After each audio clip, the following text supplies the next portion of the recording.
आवाज दे तो उनको आवाज दे। आदरणीय लोकप्रिय मुख्यमंत्री आदि योगी आदित्यनाथ जी।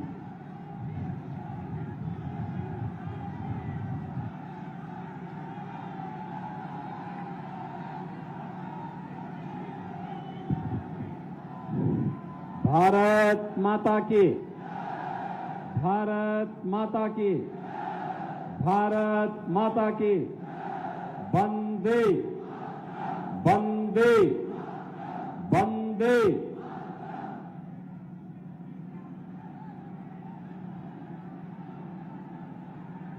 फर्रुखाबाद लोकसभा सीट से भारतीय जनता पार्टी के लोकप्रिय प्रत्याशी सांसद श्री मुकेश राजपूत जी, एटा के जिलाध्यक्ष श्री संदीप जैन जी, फर्रुखाबाद के जिलाध्यक्ष श्री रुपेश गुप्ता जी,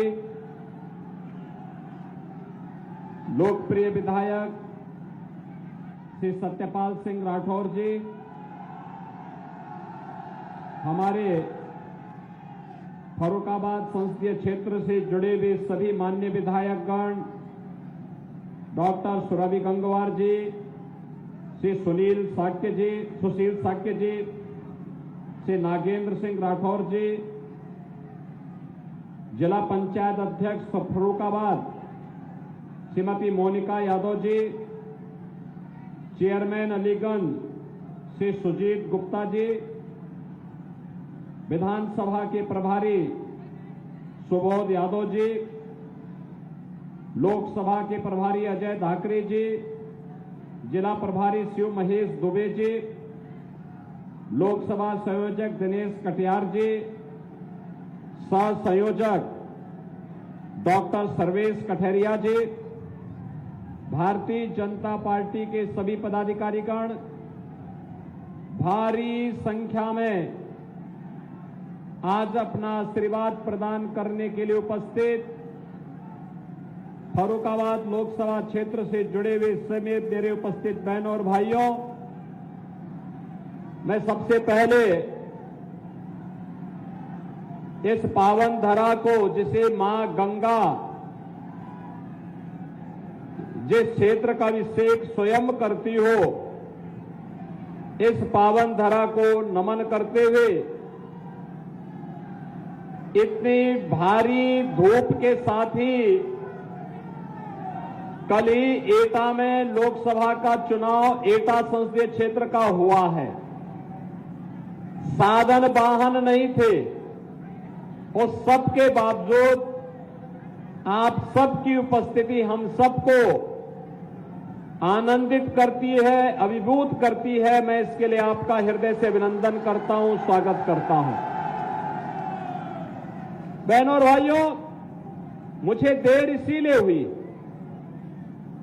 मैं सोच रहा था कि एटा में तो कल लोकसभा का चुनाव हुआ है और अगल बगल चुनाव था, तो स्वाभाविक रूप से आपकी भी व्यस्तता रही होगी, साधन लगे होंगे, वाहन चुनाव में लगे होंगे, तो हमारी चुनावी सभा में कौन और कैसे आएगा। लेकिन मुझे अभी यहां पर बताया गया है, श्री सत्यपाल सिंह राठौर जी के द्वारा बताया गया कि लोग अपने साधन से, अपने वाहन से, किसी प्रकार से ट्रॉली ट्रैक्टर से बैठ करके और लंबी दूरी तय करके यहां पर आए हैं। ये लोकतंत्र के प्रति आप सबकी आस्था को तो व्यक्त करता ही है, लेकिन साथ साथ देश के अंदर जो चल रहा है ना वर्तमान में, पूरा चुनाव आज राम भक्तों के बीच में, राम द्रोहियों के बीच में बढ़ करके रह गया है। एक तरफ राम भक्त है जो कहते हैं हम भारत की सुरक्षा के लिए, भारत के सम्मान के लिए, गांव, गरीब, किसान, नौजवान, महिलाओं के उत्थान के लिए, गरीब कल्याण के लिए कार्य करेंगे। और दूसरी तरफ रामद्रोही है, कहते हैं हमारी राम में आस्था नहीं, राम मंदिर बेकार बन गया, यही बोल रहे हैं। और जब इनको सत्ता में आने का अवसर प्राप्त होता है तो बहनों और भाइयों, ये हर जगह डकैती डालने में बड़े माहिर होते हैं। और इसीलिए ये रामद्रोही बातों से नहीं मानते हैं, और इसीलिए हमने इसके लिए एक नया आविष्कार किया है, और वह आविष्कार आपके सामने खड़ा है।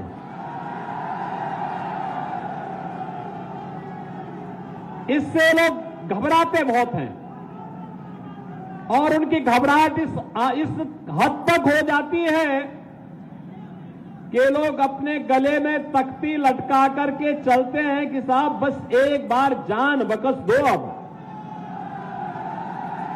आप सोचो, जो लोग सत्ता में आने पर किसानों को, व्यापारियों को, बेटियों को, नौजवानों के जीवन के साथ खिलवाड़ करते थे, उनकी सुरक्षा के लिए खतरे बने हुए थे, आज उनकी हालत देखते होंगे। जो पहले गरीबों की जमीनों पर कब्जा करते थे, व्यापारियों से रंगदारी वसूली करते थे, बेटी की सुरक्षा के लिए खतरा बने हुए थे, आज जब उनके गले में तख्ती देख करके जान की भीख मांगते हुए आप देखते होंगे तो आपको भी खुशी होती होगी ना? होती है कि नहीं होती है? और बहनों और भाइयों, ये सुरक्षा की गारंटी केवल भाजपा दे सकती है। ये भाजपा दे सकती है। कांग्रेस और समाजवादी पार्टी का गठबंधन सुरक्षा पर सेंध लगाने वाला गठबंधन है। हर व्यक्ति की जेब को में डकैती डालने वाला गठबंधन है। देश के अंदर आतंकवाद और नक्सलवाद को भड़काने वाला गठबंधन है। यह गठबंधन तो राम मंदिर का विरोध करने वाला गठबंधन है। बहनों और भाइयों, प्रोफेसर राम गोपाल यादव को राम मंदिर कैसे अच्छा लग पाएगा, क्योंकि ये लोग तो आतंकवादियों को छुड़ाते हैं जेल से। देखा होगा आपने समाजवादी पार्टी की सरकार के समय, जिन आतंकवादियों ने अयोध्या में राम जन्मभूमि पर आतंकी हमला किया था, जिन आतंकवादियों ने संकट मोचन मंदिर काशी पर हमला किया था, जिन आतंकवादियों ने, बहनों और भाइयों, जिन आतंकवादियों ने लखनऊ, अयोध्या और वाराणसी की कचहरियों पर हमला किया था, और जिन आतंकवादियों ने रामपुर के सीआरपीएफ कैंप पर हमला किया था, ये सभी हमले समाजवादी पार्टी की 2004 से लेकर 2007 तक की सरकार के समय हुए थे। और बहनों और भाइयों, जब यही सरकार फिर से 12 में आती है तो तत्कालीन मुख्यमंत्री ने सबसे पहले अगर कोई आदेश किया तो आदेश किया था आतंकवादियों के मुकदमों को वापस लेने का। उनको प्रदेश की सुरक्षा की चिंता नहीं थी, देश के सम्मान की चिंता नहीं थी, नौजवानों के भविष्य की चिंता नहीं थी, बेटी और व्यापारी की चिंता नहीं थी, उनको तो आतंकवादियों की चिंता थी। आतंकवादियों को, बहनों और भाइयों, ये देश की सुरक्षा पर सेंध लगाने वाले लोगों को क्या देश के अंदर शासन करने का अधिकार होना चाहिए? क्या इन्हें सत्ता में आने का अधिकार होना चाहिए? क्या भारत के अंदर जो राम का विरोध करे, राम मंदिर का विरोध करे, बहनों और भाइयों, उन्हें वोट देने का तो पाप लगेगा ही लगेगा, लेकिन कोई व्यक्ति उन्हें वोट देता भी है तो बहनों और भाइयों, वो अपना इस लोक को तो खराब कर ही रहा है, परलोक को भी खराब कर देगा। और इसीलिए कल कल जब चुनाव के 3 ये जो सेफई परिवार चुनाव लड़ रहा है ना, 3 सीटों के परिणाम तो कल ही आ गए हैं। तीनों में वे हारेंगे और 13 को कन्नौज का नंबर भी आने वाला है और फिर उसके बाद 25 को आजमगढ़ का नंबर भी आ जाएगा। ये सब कमल का फूल सब जगह खिलने वाला है, सब जगह कमल ही कमल खिलेगा, क्योंकि अब तो लोगों को विकास और सुरक्षा पर विश्वास हुआ है। बहनों और भाइयों, अब तो मैं इस बात को मान सकता हूं ना कि एटा में किसी गरीब की जमीन पर अब तो कब्जा नहीं होता होगा। गरीबों की जमीनों पर और ग्राम पंचायत की जमीन पर अब कोई ईंट का भट्टा नहीं खोल सकता है ना। अब तो विश्वास हो गया है ना। और इसीलिए आया हूं बहनों भाइयों आपसे कहने के लिए, ये जो परिवर्तन हुआ है ये यूपी में, ये समाजवादी पार्टी की सरकार थी बहनों और भाइयों, आपने देखा होगा कर्फ्यू लगता था, दंगे होते थे। आज दंगा नहीं है यूपी में, कर्फ्यू भी समाप्त हो गया है। अब तो आपने देखा होगा जो समाजवादी पार्टी और कांग्रेस के लोग पहले कावड़ यात्रा को रोकते थे, हमने कावड़ यात्रा को धूम धड़ाके के साथ चलाने की अनुमति दे दी है और यह भी कहा है कि कावड़ यात्रा चलेगी ही नहीं बल्कि उसमें पुष्प वर्षा भी हेलीकॉप्टर से होना चाहिए। बहनों और भाइयों, आज मैं इसीलिए जब आपके यहां आया तो मैं उसी हेलीकॉप्टर को लेकर आया जो आप पे पुष्प वर्षा करता है कावड़ यात्रा में। और मैं आपसे ये कहने के लिए आया हूं, आज विरासत भी है और विकास भी है। अयोध्या में राम मंदिर का निर्माण हो, सोरो धाम का पुनरुद्धार हो, संकिसा के बारे में किया जाने वाला विकास का कार्य हो, या काशी विश्वनाथ धाम का निर्माण, या मां विंध्यवासिनी धाम, या सुख तीर्थ या नैमिष तीर्थ के विकास का कार्य, ये विकास के कार्य विरासत को सम्मान देने का कार्य है। क्योंकि मोदी जी ने कहा है गुलामी के अंशों को समाप्त करेंगे और विरासत का सम्मान करेंगे। ये विरासत यही है कि हम अपने धामों को, अपने तीर्थों को, अपने आराध्य देवों के पवित्र स्थलों को, अपने महापुरुषों से जुड़े हुए स्थलों का पुनरुद्धार करेंगे, उनका सुंदरीकरण करेंगे। और विकास वही है जो हाईवे के रूप में, रेलवे के रूप में, मेट्रो के रूप में, 1 डिस्ट्रिक्ट 1 मेडिकल कॉलेज के रूप में, IIT, IIM, AIIMS, NIT, IIIT या वर्ल्ड क्लास यूनिवर्सिटी के रूप में, हर घर नल की योजना के रूप में जो आपको प्राप्त हो रहा है, ये विकास है। विकास के बारे में अभी मुकेश राजपूत भी बोल रहे थे और सत्यपाल सिंह राठौर भी कह रहे थे कि हमें 4 लेन से जुड़ना है। हमने कहा आपका काम हो गया, चिंता मत करिए, सब काम तो धड़ल्ले से होते हैं, इसकी चिंता नहीं करनी है। चिंता जनता जनार्दन की चिंता जनप्रतिनिधि करे और सुरक्षा और विकास की चिंता हम लोग लखनऊ और दिल्ली में बैठ करके कर लेंगे।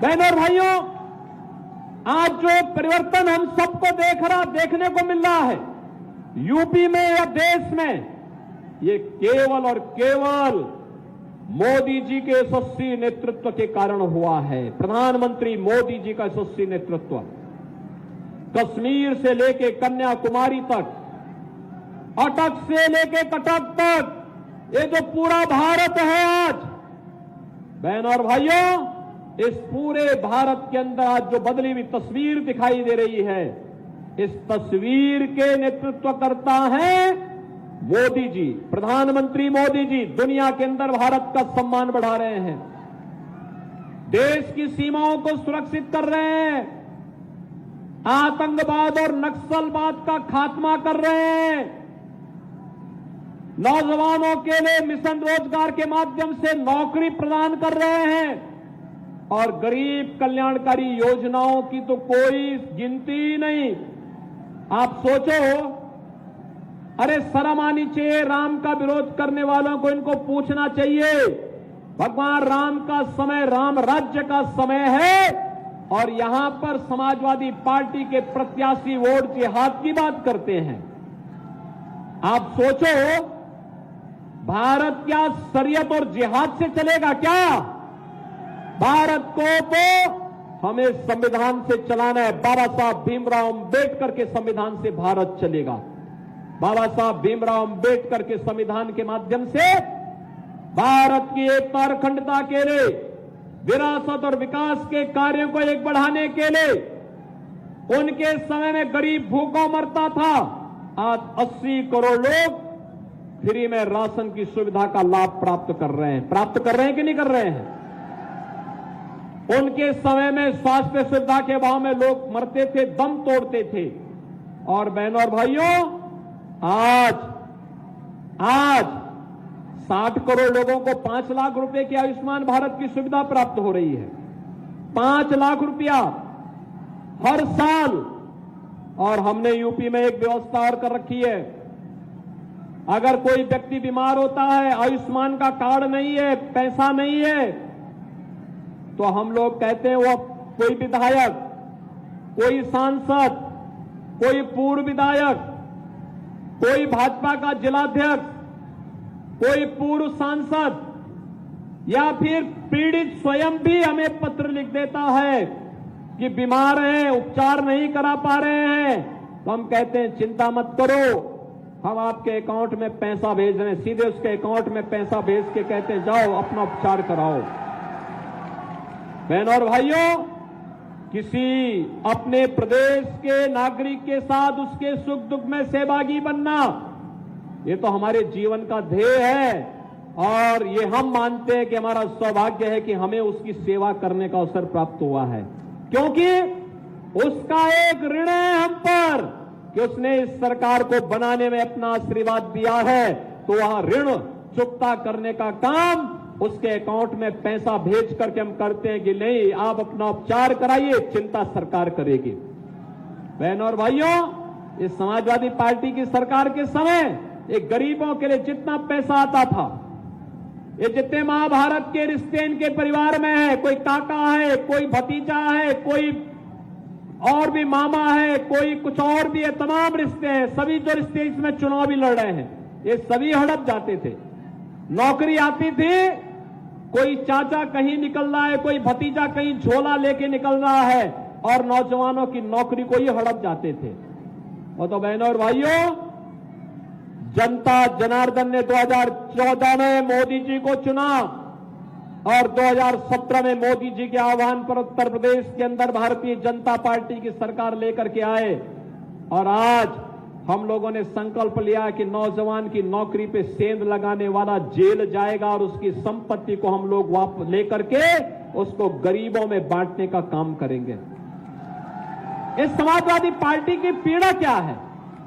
बहनों और भाइयों, इसकी पीड़ा, सबसे ज्यादा पीड़ा इनकी तो ये है कि जो इनके गले के हार थे, उन माफियाओं के खिलाफ कार्रवाई क्यों हो रही है? क्योंकि ये लोग व्यापारियों को प्रताड़ित करते थे, ये लोग नौजवानों के भविष्य के साथ खिलवाड़ करते थे, ये लोग किसानों की रकम को हड़प जाते थे, ये बेटी की सुरक्षा पे सेंध लगाते थे। और आज आपने देखा होगा समाजवादी पार्टी की सरकार के समय इलाहाबाद के विधायक राजू पाल की किस निर्ममता के साथ हत्या हुई थी और हत्यारों को इस सपा की सरकार बचाने का कार्य कर रही थी। कैसे सर्वदेव कल्याण सिंह जी की मृत्यु हुई, समाजवादी पार्टी ने एक भी शब्द संवेदना के व्यक्त नहीं किए। और बहनों और भाइयों, एक तरफ राम भक्त पूर्व मुख्यमंत्री कल्याण सिंह की मृत्यु पर समाजवादी पार्टी संवेदना व्यक्त नहीं करती है, वहीं अभी आपने देखा होगा एक माफिया मरा था, उस माफिया के घर में घड़ियाली आंसू बहाने के लिए समाजवादी पार्टी के नेता गए हुए थे। ये माफिया समर्थक हैं, ये माफियाओं की पैरवी करते हैं, वे माफिया जो गरीबों का खून चूसते हैं, और माफियाओं को ये लोग पैरवी करते हैं, तो इनसे सुरक्षा की उम्मीद करते हैं आप। इसलिए बहनों और भाइयों, मैं आप सबसे अपील करने के लिए आया हूं, ये गरीब कल्याण हो या विकास, सुरक्षा हो या सम्मान, विरासत हो या विकास, ये केवल और केवल भाजपा कर सकती है। और इसलिए भारतीय जनता पार्टी आपके पास आई है। पूरे देश के अंदर मोदी जी के नेतृत्व में एक ही लहर है, और वह है कि फिर एक बार मोदी सरकार का। बहनों और भाइयों, मोदी सरकार के लिए आप सबको मुकेश राजपूत बनना पड़ेगा 13 मई तक। सहमत है?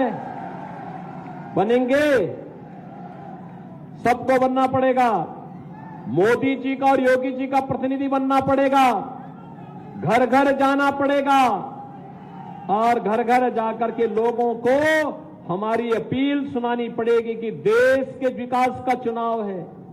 ये चुनाव केवल चुनाव नहीं है बहनों और भाइयों, ये केवल सत्ता प्राप्त करने के लिए नहीं है। भारत को विकसित भारत के रूप में स्थापित करने का, आत्मनिर्भर भारत के रूप में स्थापित करने का चुनाव है। आत्मनिर्भर और विकसित भारत का संकल्प केवल भाजपा का है। ये कांग्रेस और सपा के लोग तो उधर सोच भी नहीं सकते। इनके लिए सत्ता इसलिए चाहिए जिससे कांग्रेस के लोग या सपा का परिवार अपने परिवार के लोग धन धान्य से पूर्ण कर सकें, और भाजपा को सत्ता इसलिए चाहिए जिससे आपका वर्तमान भी सुधरे, आने वाली पीढ़ी का भविष्य भी उज्जवलमय हो, मंगलमय हो। इसलिए भारतीय जनता पार्टी आत्मनिर्भर और विकसित भारत की बात कर रही है, और उस विकसित भारत के लिए आज हम सब आपके पास आए हैं। आप सभी सहमत है ना? भारत विकसित होना चाहिए ना? आत्मनिर्भर होना चाहिए ना? और आत्मनिर्भरता के लिए आपको कमल चुनाव चिन्ह पर वोट देना होगा। सहमत हैं? घर घर जाएंगे, मतदान के दिन पहले मतदान फिर जलपान के संकल्प के साथ जुड़ेंगे। सभी लोग जुड़ेंगे, सभी लोग सहमत हैं? आपने विधानसभा चुनाव में समर्थन दिया, अब लोकसभा चुनाव में उससे ज्यादा वोटों का आपका आशीर्वाद प्राप्त होगा, सभी का होगा ना? तो बहनों और भाइयों, चुनाव के बाद फिर मैंने कहा है सत्यपाल सिंह राठौर से भी और मुकेश राजपूत से कि मैं आऊंगा यहां की योजनाओं का शिलान्यास उद्घाटन करने के लिए। तो उसके लिए अभी से तैयारी करिए, और मुकेश राजपूत को इतने भारी बहुमत से विजयी बना करके भेजिए कि जो जिहाद की वकालत करने वाले लोग हैं, इन सब की जमानत जब्त हो जाए और आगे से चुनाव लड़ना ही ये लोग भूल जाए। सहमत है ना? तो फिर मेरे साथ बोलेंगे, भारत माता की, भारत माता की, भारत माता की।